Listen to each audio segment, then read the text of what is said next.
William Shakespeare একটা কথা বলেছেন। কি কথা বলেছিলেন?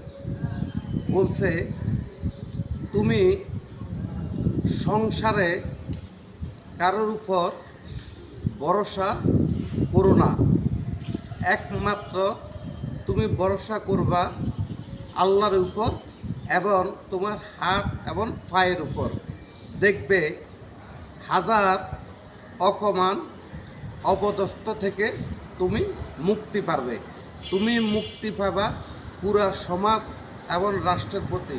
নিজের পরিশ্রমের উপর তুমি একমাত্র ভরসা করবা, তার প্রতি শ্রদ্ধা হয়ে পরিশ্রম করলে পৃথিবীতে কোনো বস্তুকে দাবায় রাখতে পারে না।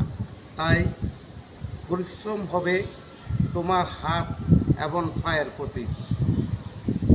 সংসারের অবহেলা পাত্র না হয়ে পরিশ্রমের পাত্র হওয়ার জন্য উইলিয়াম শেক্সপিয়ার এই কথাটি বলেছেন। ভালো থাকবেন, সুস্থ থাকবেন। আসসালামু আলাইকুম।